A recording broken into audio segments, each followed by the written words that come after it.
9. The beginner soul. There are two types of beginner souls. Souls who are truly young in terms of exposure to an existence out of the spirit world, and souls who have been reincarnating on Earth for a long period of relative time, but still remain immature. I find beginner souls of both types in levels 1 and 2. I believe almost 3/4 of all souls who inhabit human bodies on Earth today are still in the early stages of development. I know this is a grossly discouraging statement, because it means most of our human population is operating at the lower end of their training. On the other hand, when I consider a world population beset by so much negative cross-cultural misunderstanding and violence, I am not inclined to change my opinion about the high percentage of lower-level souls on Earth. However, I do think each century brings improvement of awareness in all humans. Over a number of years, I have maintained a statistical count of client soul levels in my case files. Undoubtedly, the figures are weighted to some extent at the lower levels because these subjects were not selected at random. My cases could be overrepresented by souls at the lower levels of development because they are the very people who require assistance in life and might come to me seeking information. For those who are curious, the percentages by soul level of all my cases are as follows. Level 1, 42%. Level 2, 31%. Level 3, 17%. Level 4, 9%. And Level 5, 1%. Projecting these figures into a world population of 5 billion souls would be unreliable using my small sample. Nevertheless, I see the possibility we may have only a few 100,000 people on Earth at Level 5. My subjects state that souls end their incarnations on Earth when they reach full maturity. What is significant about the high percentage of souls in the early stages of development is our rapidly multiplying population and the urgency babies have for available souls. We are increasing by 260,000 children per day. This human necessity for souls means they must normally be drawn from a spiritual pool of less advanced entities who require more incarnations to progress and are therefore more available to return to another life. I am sensitive to the feelings of clients whom I know to be in the early stages of development. I cannot count the number of times a new client has come into my office and said, "I know I am an old soul, but I seem to have problems coping with life." We all want to be advanced souls, because most people hate to be considered a beginner in anything. Every case is unique. There are variables within each soul's character, individual development rate, and the qualities of the guides assigned to them. I see my task as offering interpretations of what subjects report to me about the progression of their souls. I have had many cases where a client has been incarnating for up to 30,000 years on Earth and is still in the lower levels of 1 and 2. The reverse is also true with a few people, although rapid acceleration in spiritual development is uncommon. As with any educational model, students find certain lessons more difficult than others. One of my clients has not been able to conquer envy for 850 years in numerous lives, but she did not have too much trouble overcoming bigotry by the end of this same period. Another has spent nearly 1,700 years off and on, seeking some sort of authoritative power over others. However, he has gained compassion. The next case represents an absolute beginner soul. This novice shows no evidence of having a spiritual group assignment as yet, because she has lived too few past lives. In her first life, she was killed in 1260 AD in northern Syria by a Mongol invasion. Her name was Shabez, and her settlement was sacked, resulting in a terrible massacre of the inhabitants when she was 5 years old. Case 20. Dr. N. Shabez, now that you have died and returned to the spirit world, tell me what you feel. Subject shouts, "Cheated! That life was so cruel! I couldn't stay. I was only a little girl unable to help anybody. What a mistake. Dr. N. Who made this mistake? Subject, in a conspiratorial tone. My leader. I trusted his judgment, but he was wrong to send me into that cruel life, to be killed before my life got started. Dr. N. But you did agree to come into the body of Chavez. Subject, upset. I didn't know Earth would be such an awful place full of terror. I wasn't given all the facts. The whole stupid life was a mistake, and my leader is responsible. Dr. N. Didn't you learn anything from this life? Subject, pause. I started to learn to love. Yes, that was wonderful. My brother, parents, but it was so short. Dr. N. Did anything good come out of this life? Subject. My brother Ahmed, to be with him. Dr. N. Is Ahmed in your present life? Subject. Suddenly my subject rises out of her chair. I can't believe it. Ahmed is my husband Bill, the same person. How can... Dr. N. After calming subject, I explain the process of soul transference to a new body, and then continue. Do you see Ahmed on your return to the spirit world after dying as Chavez? Subject. Yes. Our leader brings us together here, where we stay. Dr. N. Does Ahmed emit the same energy color as yourself, or are there differences? Subject. Pause. We are all white. Dr. N. Describe what you do here. Subject. While our leader comes and goes, Ahmed and I just work together. Dr. N. Doing what? Subject. We search out what we think about ourselves, our experience on Earth. I'm still sore about us being killed so soon, but there was happiness, walking in the sun, breathing the air of Earth, love. Dr. N. Go back further to the time before you and Ahmed had your life together, perhaps when you were alone. What was it like being created? Subject, disturbed. I don't know. I was just here, with thought. Dr. N. Do you remember during your own creation when you first began to think as an intelligent being? Subject. I realized I existed, but I didn't know myself as myself until I was moved into this quiet place alone with Ahmed. Dr. N. Are you saying your individual identity came more into focus when you began interacting with another soul entity besides your guide? Subject. Yes, with Ahmed. Dr. N. Keep to the time before Ahmed. What was it like for you then? Subject. Warm. Nurturing. My mind opening. She was with me then. Dr. N. She? I thought your leader displayed a male gender to you. Subject. I don't mean him. Someone was around me with the presence of a mother and father. Mostly mother. Dr. N. What presence? Subject. I don't know. A soft light. Changing features. I can't grasp it. Loving messages. Encouragement. Dr. N. This was at the time of your creation as a soul? Subject. Yes, it's all hazy. There were others, helpers, when I was born. Dr. N. What else can you tell me about the place of your creation? Subject. Long pause.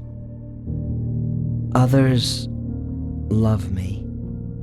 In a nursery. Then we left, and I was with Ahmed and our leader. Dr. N. Who actually created you and Ahmed? Subject. The One. I have learned there seems to be a kind of spirit world maternity ward for newborn souls.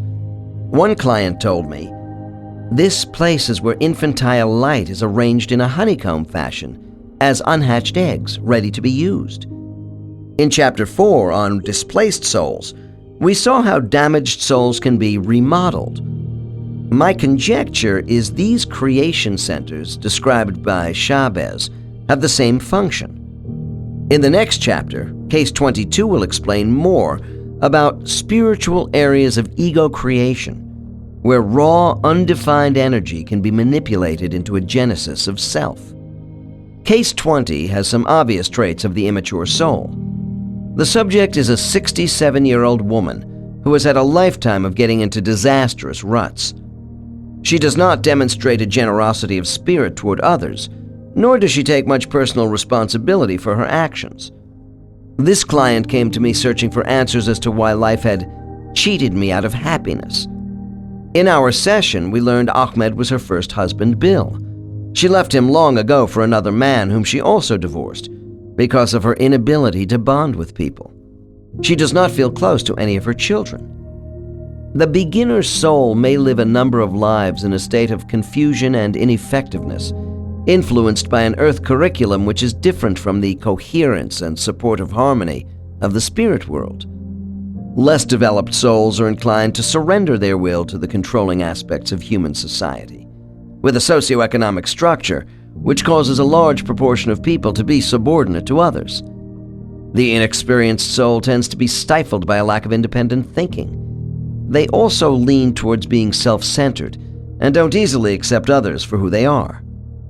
It is not my intention to paint a totally bleak portrait of souls who comprise so much of our world population, if my estimates of the high numbers of this category of soul are accurate. Lower-level souls are also able to lead lives which have many positive elements. Otherwise, no one would advance. No stigma should be attached to these souls, since every soul was once a beginner. If we become angry, resentful, and confused by our life situations, this does not necessarily mean we possess an underdeveloped spirit. Soul development is a complex matter, where we all progress by degrees in a variety of areas in an uneven manner. The important thing is to recognize our faults, avoid self-denial, and have the courage and self-sufficiency to make constant adjustments in our lives. One of the clear indications that souls are coming out of novice status is when they leave their spiritual existence of relative isolation. They are removed from small family cocoons with other novices and placed in a larger group of beginner souls. At this stage, they are less dependent upon close supervision and special nurturing from their guides. For the younger souls, the first realization that they are part of a substantial group of spirits like themselves is a source of delight. Generally, I find this important spiritual event has occurred by the end of a fifth life on Earth, regardless of the relative length of time the novice soul was in semi-isolation. Some of the entities of these new spiritual groups are the souls of relatives and friends with whom the young soul was associated in their few past lives on Earth. What is especially significant about the formation of a new cluster group is that other peer group members are also newer souls who find themselves together for the first time. In Chapter 7 on placement, we saw how a soul group appeared when Case 16 rejoined them, and the manner in which life experiences were studied through pictorial scenes, as reported by this subject. Case 21 will offer a more detailed account of spiritual group dynamics and how members impact on each other. The capacity of souls to learn certain lessons may be stronger or weaker between one another, depending upon inclination, motivation, and prior incarnation experience. Cluster groups are carefully designed to give peer support through a sensitivity of identity traits between all members. This cohesiveness is far beyond what we know on Earth. Although the next case is presented from the perspective of one group member, his superconscious mind provides an objectivity into the process of what goes on in groups. My subject will describe a grandiose, male-oriented spiritual group. The raucous entities of this group are linked by exhibitionism, which could be labeled narcissistic. The common approaches these souls use in finding personal value is one indication why they are working together. The extravagant behavior modes of these souls is offset to some extent by their spiritual prescience. Since the complete truth is known by all group members about each other in a telepathic world, humor is indispensable. Some readers may find it hard to accept that souls do joke with each other about their failings, but humor is the basis upon which self-deception and hypocrisy are exposed. Ego defenses are so well understood by everyone in spiritual groups that evidence of a mastery of oneself among peers is a strong incentive for change. Spiritual therapy occurs because of honest peer feedback, mutual trust, and the desire to advance with others over eons of time. Souls can hurt, and they need caring entities around them. The curative power of spiritual group interaction is quite remarkable. Soul members network by the use of criticism and acclaim as each strives toward common goals. Some of the best help I am able to give my clients comes from information I receive about their soul group. Spiritual groups are a primary means of soul instruction. Learning appears to come as much from one's peers as from the skills of guides who monitor these groups. In the case which follows, my client has finished reliving his last past life as a Dutch artist living in Amsterdam. He died of pneumonia at a young age in 1841, about the time he was gaining recognition for his painting. We have just rejoined his spiritual group when my subject bursts out laughing. Case 21. Dr. N. Why are you laughing? Subject. I'm back with my friends and they are giving me a hard time. Dr. N. Why? Subject. Because I'm wearing my fancy buckled shoes and the bright green velvet jacket, with yellow piping down the sides. I'm flashing them my big floppy painter's hat. Dr. N. They are kidding you about projecting yourself wearing these clothes? Subject. You know it. I was so vain about clothes, and I cut a really fine figure as an artist in Amsterdam Cafe Society. I enjoyed this role and played it well. I don't want it to end. Dr. N. What happens next? Subject. My old friends are around me and we are talking about the foolishness of life. We rib each other about how dramatic it all is down there on Earth and how seriously we all take our lives. Dr. N. You and your friends don't think it is important to take life on Earth seriously?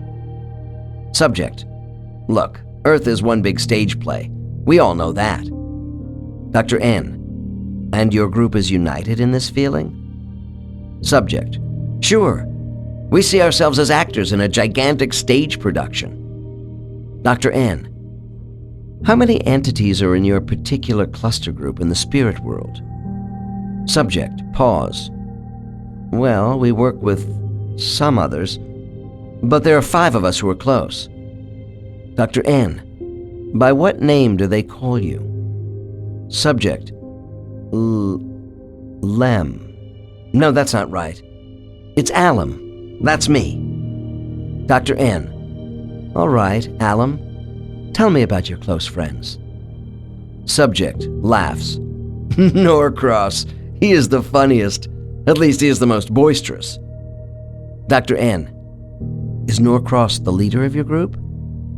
Subject. No, he is just the loudest. We are all equal here, but we have our differences. Norcross is blunt and opinionated. Dr. N. Really? Then how would you characterize his Earth behavior? Subject. Oh, as being rather unscrupulous, but not dangerous. Dr. N. Who is the quietest and most unassuming member of your group? Subject. Quizzical. How did you guess? It's Velo. Dr. N. Does this attribute make Velo the least effective contributing member of your group? Subject. Where did you get that idea? Velo comes up with some interesting thoughts about the rest of us. Dr. N. Give me an example. Subject. In my life in Holland, the old Dutch couple who adopted me after my parents died They had a beautiful garden. Velo reminds me of my debt to them, that the garden triggered my painting, to see life as an artist, and what I didn't do with my talent.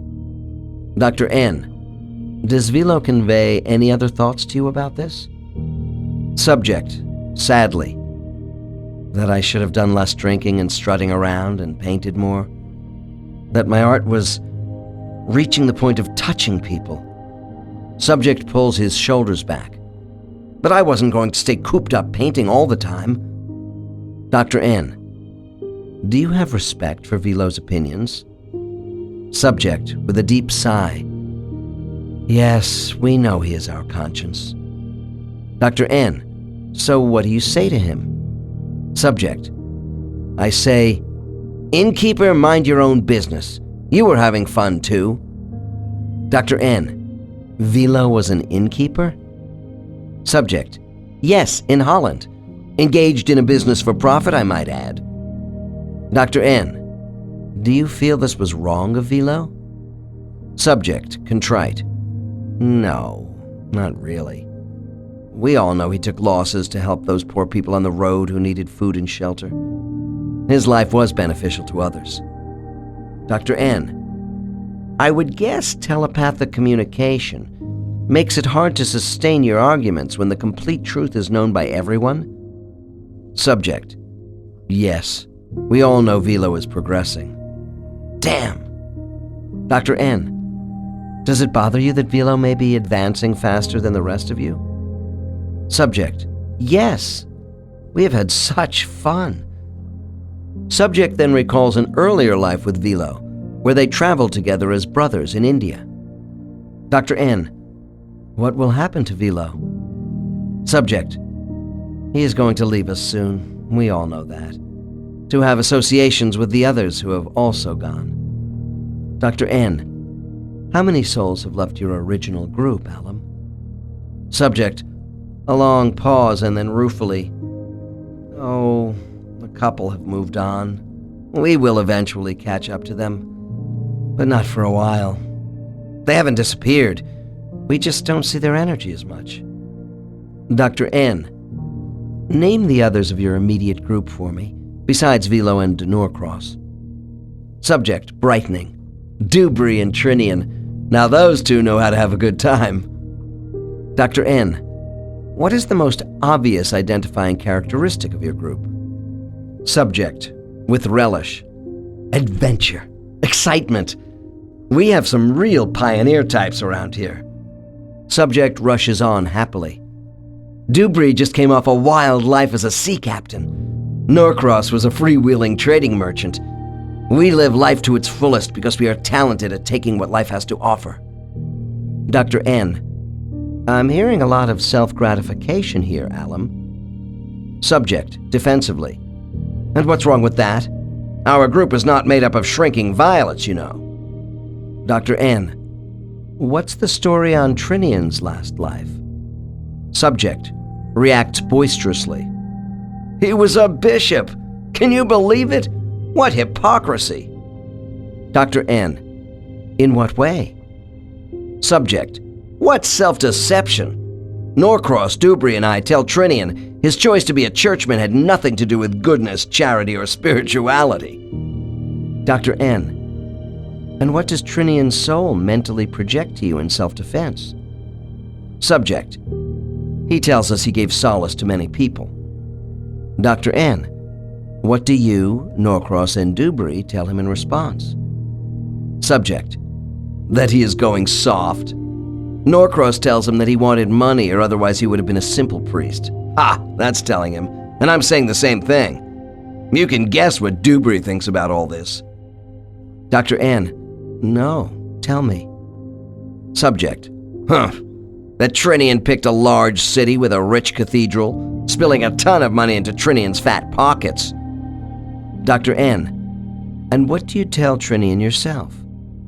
Subject, oh, I'm attracted to the fancy robes he wore. Bright red, the finest of cloth, his bishop's ring, which he loved, and all the gold and silver around.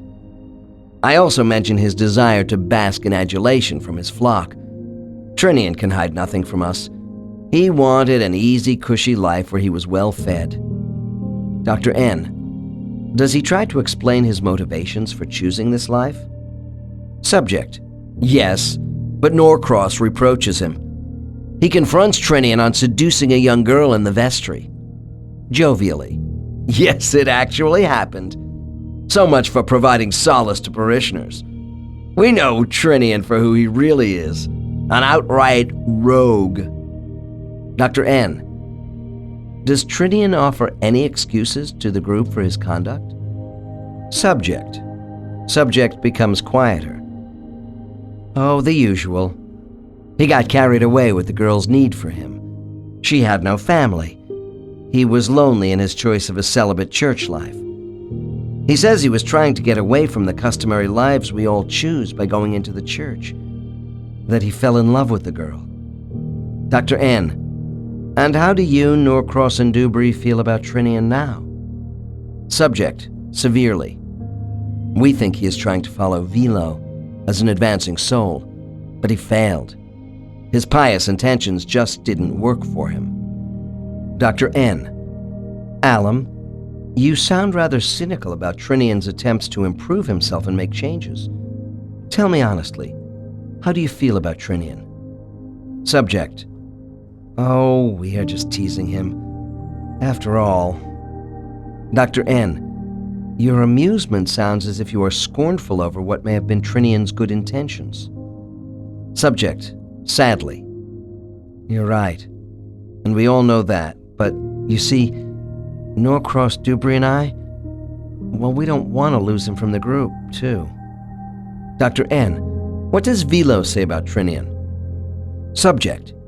He defends Trinian's original good intentions and tells him that he fell into a trap of self-gratification during this life in the church. Trinian wants too much admiration and attention. Dr. N. Forgive me for passing judgment on your group, Alum, but it seems to me this is something you all want, except perhaps Vilo? Subject. Hey, Vilo can be pretty smug. Let me tell you, his problem is conceit, and Dubry tells him that in no uncertain terms. Dr. N.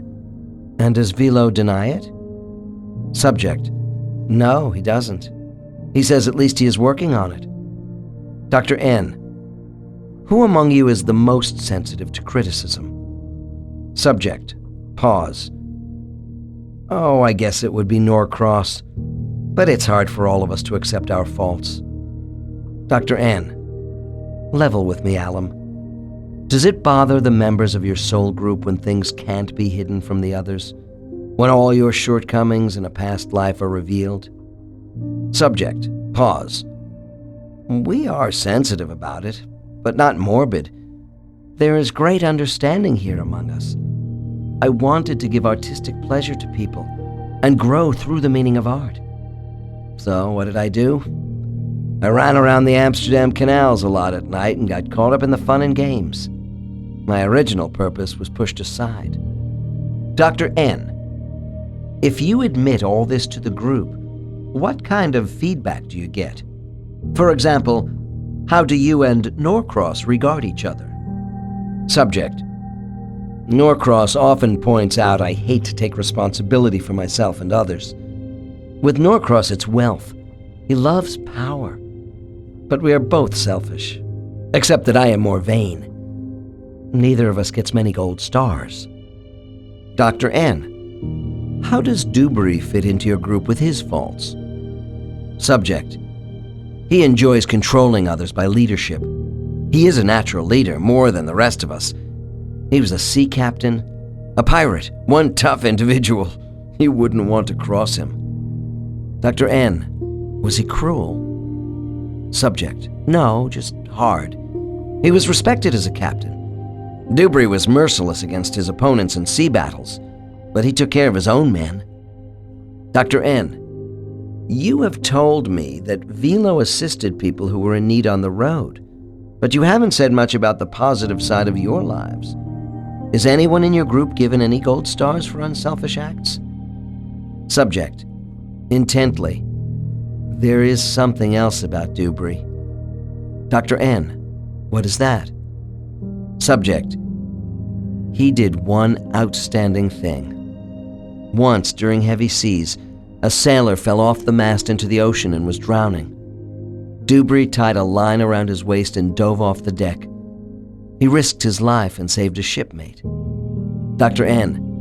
When this incident is discussed in your group, how do you all respond to Dubry? Subject. We praise him for what he did with admiration in our minds. We came to the same conclusion that none of us could match this single act of courage in our last lives. Dr. N. I see. Yet Velo's life at the inn, feeding and housing people who could not pay him, may represent acts of unselfishness for a longer term and therefore is more praiseworthy? Subject. Granted, and we give him that. Laughs. He gets more gold stars than Dubry. Dr. N. Do you get any strokes from the group for your last life? Subject. Pause. I had to scramble for patrons to survive as a painter. But I was good to people. It wasn't much. I enjoyed giving pleasure. My group recognizes I had a good heart. Every one of my clients has special attachments to their soul group, regardless of character makeup. People tend to think of souls in the free state as being without human deficiencies. Actually, I think there are many similarities between groups of souls close to each other and human family systems. For instance, I see Norcross as the rebellious scapegoat for this group of souls, while he and Alum are the inventory takers for everyone's shortcomings. Alum said Norcross is usually the first to openly scrutinize any rationalizations or self-serving justifications of past life failures offered by the other members. He appears to have the least self-doubt and emotional investment over standards of conduct. This may define his own insecurity, because Norcross is probably fighting the hardest to keep up with the advancing group. I suspect Alum himself could be the group's mascot, often the youngest child in human families, with all his clowning around, preening, and making light of serious issues. Some souls in spiritual groups do seem to me to be more fragile and protected than other group members. Velo's conduct demonstrates he is the current hero, or eldest family member, with his drive for excellence. I have the impression from Alum that Velo is the least defiant of the group, partly because he has the best record of achievement in recent past lives. Just as in human family systems, the role of spiritual group members can be switched around. But I was told Velo's kinetic energy is turning pink, signaling his growth into level 2. I attach human labels on ethereal spirits because, after all, souls who come to Earth do show themselves through human characteristics. However, I don't see hatred, suspicion, and disrespect in soul groups. In a climate of compassion, there are no power struggles for control among these peer groups, whose members are unable to manipulate each other or keep secrets. Souls distrust themselves, not each other. I do see fortitude, desire, and the will to keep trying in their new physical lives. In an effort to confirm some of my observations about the social dynamics among spiritual group members in this case, I ask Alum a few more questions. Dr. N. Alum, do you believe your criticism of each other is always constructive? Subject. Sure, there is no real hostility. We have fun at each other's expense, I admit that, but it's just a form of acknowledgement of who we really are and where we should be going. Dr. N. Is any member of your soul group ever made to feel shame or guilt about a past life? Subject. Those are human weapons and too narrow for what we feel. Dr. N. Well, let me approach your feelings as a soul in another way. Do you feel safer getting feedback from one of your group members more than another? Subject. No, I don't. We all respect each other immensely. The greatest criticism comes from within ourselves. Dr. N. Do you have any regrets for your conduct in any past life? Subject. Long pause. Yes. I feel sorry if I've hurt someone, and then have everyone here know all about my mistakes. but we learn. Dr. N. And what do you do about this knowledge? Subject. Talk among ourselves and try to make amends the next time. Dr. N. From what you told me earlier, I had the idea that you, Norcross, and Dubry might be releasing some pent-up feelings over your own shortcomings by dumping on each other. Subject, thoughtfully. We make cynical remarks, but it's not like being human anymore. Without our bodies, we take criticism a little differently. We see each other for who we are without resentment or jealousy. Dr. N. I don't want to put words in your mouth, but I just wondered if all this flamboyance exhibited by your group might indicate underlying feelings of unworthiness. Subject. Oh, that's something else again. Yes, we do get discouraged as souls and feel unworthy about our abilities to meet the confidence placed in us to improve. Dr. N. So while you have self-doubts about yourselves, it's okay to make cynical remarks about each other's motivations? Subject. Of course. But we want to be recognized by one another for being sincere in working on our individual programs. Sometimes self-pride gets in the way and we use each other to move past this. In the next passage of dialogue, I introduce another spiritual phenomenon relating to group healing. I have heard a number of variations about this activity, which are supported by the interpretations of Case 22. Dr. N. Now, Alum, as long as we are discussing how your group members relate to each other, I want you to describe the spiritual energy by which you are all assisted in this process. Subject, hesitant. I'm not sure I can tell you. Dr. N. Think carefully. Isn't there another means by which your group is brought into harmony with each other with intelligent energy? Subject, long pause. You mean from the cones.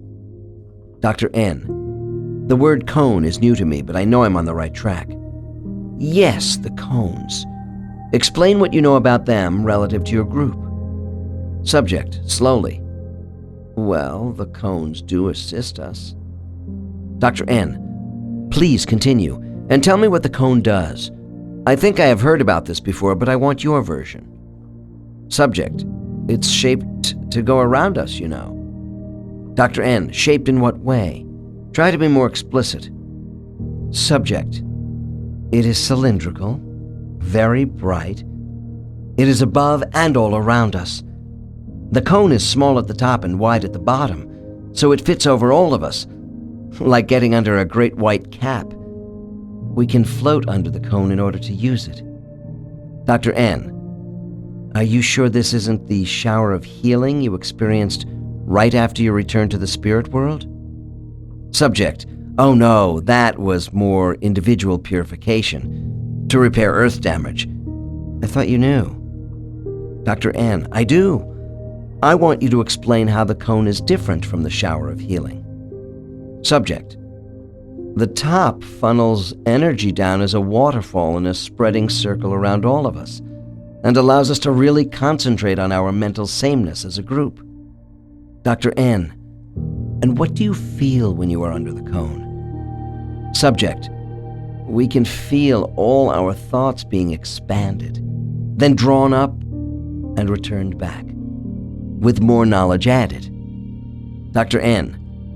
Does this intelligent energy help your unity as a group in terms of more focused thinking? Subject. Yes, it does. Dr. N. Deliberately confrontational. To be frank with you, Alum, I wonder if this cone is brainwashing your original thoughts. After all, the arguments and disagreements between you and the others of your group are what make you individuals. Subject laughs. We aren't brainwashed. Don't you know anything about the afterlife? It gives us more collective insight to work together. Dr. N. Is the cone always available? Subject. It is there when we need it. Dr. N. Who operates the cone? Subject. Those who watch over us. Dr. N. Your guide? Subject bursts out laughing. Shato? I think he is too busy traveling around on his circuit. Dr. N. What do you mean? Subject. We think of him as a circus master, a stage manager of our group. Dr. N. Does Shato take an active part in your group deliberations? Subject shakes head. Not really. Guides are above a lot of this stuff. We are left on our own quite a bit, and that's fine. Dr. N. Do you think there is one specific reason for the absences of Shato? Subject. Pause. Oh, he probably gets bored with our lack of progress. He loves to show off as the master of ceremonies, though. Dr. N. In what way? Subject. Chuckling. Oh, to suddenly appear in front of us during one of our heated debates, throwing off blue sparks, looking like a wizard who is an all-powerful moderator. Dr. N. A wizard? Subject, still laughing. Shadow appears in long sapphire blue robes with a tall pointed hat. With his flowing white beard, he looks simply great, and we do admire him. Dr. N. I get the picture of a spiritual Merlin. Subject. An Oriental Merlin, if you will. Very inscrutable sometimes. He loves making a grand entrance in full costume, especially when we are about to choose another life. He knows how much we appreciate his act. Dr. N. With all this stage management, I am curious if Shato has much emotional connection to your group as a serious guide. Subject, scoffing at me. Listen, he knows we are a wild bunch, and he plays to that as a nonconformist himself. But he is also very wise. Dr. N. Is Shato indulgent with your group? He doesn't seem to limit your extravagance very much. Subject. Shato gets results from us because he is not heavy-handed or preachy. That wouldn't sit well with our people. We respect him. Dr. N. Do you see Shato as a consultant who comes only once in a while to observe, or as an active supervisor? Subject. He will pop in unannounced to set up a problem for our discussions. Then he leaves, coming back later to listen to how we might solve certain things. Dr. N. Give me an example of a major problem with your group. Subject. Pause. Shato knows we identify too much as actors playing parts on Earth. He hits on superficiality. He is trying to get us to cast ourselves from the inside out, rather than the reverse. Dr. N. So Shato's instruction is serious, but he knows you all like to have fun along the way? Subject. Yeah, that's why Shato is with us, I think. He knows we waste opportunities. He assists us in interpreting the predicaments we get into in order to get the best out of us. Dr. N. From what you have told me, I have the impression that your spiritual group is run as a kind of workshop directed by your guide. Subject. Yes. He builds up our morale and keeps us going. Unlike educational classrooms or therapy groups on Earth, I have learned teacher counselors in the spirit world are not confined as group activity leaders on a continuous basis. Although Shato and his students are a colorful family of souls, there is much here that is typical of all cluster groups.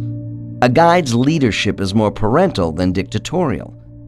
In this case, Shato is a directive counselor while not being possessive, nor does he pose a threat to the group. There is a warm acceptance of these young souls by this empathic guide, who seems to cater to their masculine inclinations.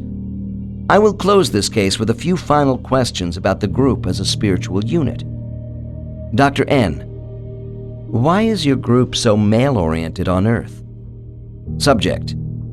Earth is an action planet which rewards physical exertion. We are inclined to male roles so we can grab hold and mold events, to dominate our surroundings, to be recognized. Dr. N. Women are also influential in society. How can your group hope to progress without more experience in female roles? Subject. We know this, but we have such a fierce desire to be independent. In fact, we often expend too much energy for too little return. but the female aspects don't interest us as much right now. Dr. N, if you have no female counterparts in your immediate group, where do you go for those entities to complement your lives on Earth? Subject: nearby there are some who relate better to female roles. I get along with Josie. She has been with me in some of my lives. Trinian is attached to Nyala. And there are others. Dr. N, Alum, I would like to end our conversation about your spiritual associations by asking you what you know about the origin of your group. Subject: long pause. I can't tell you. We just came together at one time. Dr. N, well, someone had to bring those of you with the same attributes together. Do you think it was God? Subject: puzzled. No, below the source. The higher ones. Dr. N, Shato or other guides like him? Subject: no, higher. I think. The planners. I don't know anymore. Dr. N, a while back, you told me some of your old friends were reducing their active participation in your group due to their development. Do you ever get new members? Subject: never. Dr. N, is this because a new member might have trouble assimilating with the rest of you? Subject laughs. We aren't that bad. It's just we are too closely connected by thought for an outsider, and they would not have shared our past experiences. Dr. N, during your discussions about these past lives together, does your group believe it contributes to the betterment of human society? Subject: pause. We want our presence in a community to challenge conventions, to question basic assumptions. I think we bring nerve into our physical lives. And laughter, too. Dr. N, and when your spiritual group has finished discussing what is necessary to further your aims, do you look forward to a new life? Subject: zestfully. Oh, yeah. Every time I leave for a new role on Earth, I say goodbye with, "See you all back here, AD," after death. This case is an example of like-minded souls with ego-inflating needs who support and validate each other's feelings and attitudes. Herein lies the key to understanding the formation of soul groups. I have learned that many spiritual clusters have subgroups made up of entities whose identities are linked by similar issues, blocking their advancement. Even so, these souls do have differences in strengths and weaknesses. Each group member contributes their best attributes toward advancing the goals of others in the family. I do not want to leave the impression from Case 21 that the few remaining souls in this inner circle of close friends represent the behavior traits of everyone in the original cluster. When a primary group of, say, 15 or 20 souls is formed, there are marked similarities in talent and interests. But a support group is also designed to have differences in disposition, feelings, and reactions. Typically, my subjects report a male-female-oriented mixture of one or more of the following character types in their groups. 1. Courageous, resilient, a tenacious survivor. 2. Gentle, quiet, devoted, and rather innocent. 3. Fun-loving, humorous, a jokester and risk-taker. 4. Serious, dependable, cautious. 5. Flamboyant, enthusiastic, frank. 6. Patient, steady, perceptive. 7. Thoughtful, calculating, determined. 8. Innovative, resourceful, adaptable. These differences give a group balance. However, if an entire group displays a strong tendency toward flamboyance or daring, the most cautious member would appear less so to another group of souls. There is no question that the souls in Case 21 are in for a long development period, yet they do contribute to the vitality of Earth. Subsequent questioning of this subject revealed the paths of these souls continued to cross in the 20th century. For instance, Alum is a graphic designer and part-time professional guitar player, involved with Josie, who is a singer. The fact that the closely knit souls in this case were so male-oriented in their physical lives does not take away from their ability to associate with young souls with predominantly female preferences. Cluster groups are gender mixed. As I have mentioned, truly advanced souls have balanced gender preferences in their physical life choices. The desire for expression of self-identity is an important motivating factor for souls choosing to come to Earth to learn practical lessons. Sometimes a reason for discomfort with the lower-level soul is the discrepancy in perception of self in their free soul state compared to how they act in human bodies. Souls can get confused with who they are in life. Case 21 did not seem to exhibit any conflict in this area, but I question the rate of growth achieved by Alum in recent past lives. However, the basic experience of living a life may compensate to some extent for the lack of insight gained from that life. Our shortcomings and moral conflicts are recognized as faults far more in the spirit world than on Earth. We have seen how the nuances of decision-making are dissected and analyzed in spiritual groups. Cluster members have worked together for such a long time in Earth years that entities become accountable to each other and the group as a whole. This fosters a great sense of belonging in all spiritual groups and can give the appearance of thought barriers between clusters, especially with souls in the lower levels. Nevertheless, while rejection and loneliness is part of every soul's life in human form, in the spirit world our individual ego identity is constantly enhanced by warm peer group socialization. The social structure of soul groups is not the same as groups of people on Earth. Although there is some evidence of paired friendships, I don't hear about cliques, stars of attraction, or isolated souls within clusters. I am told souls do spend time alone in the silence of personal reflection when attached to a group. Souls are intimate entities in their family relationships on Earth, and engagement in group community life in the spirit world. And yet, souls do learn much from solitude. I understand from my white light subjects that souls at the beginning levels are frequently separated from their groups to individually work on simple energy projects. One rather young soul recalled being alone in an enclosure, trying to put together a moving puzzle of dissembled geometric shapes of cylinders, spheres, cubes, and squares with self-produced energy. It was described as being multi-dimensional, colorful, and holographic in nature. He said, "We have to learn to intensify our energy to bring the diffused and jumbled into focus to give it some kind of basic shape." Another subject added, "These tests give the watchers information about our imagination, creativity, and ingenuity, and they offer us encouragement rather than being judgmental." Souls on all levels engage in another important activity when they are alone.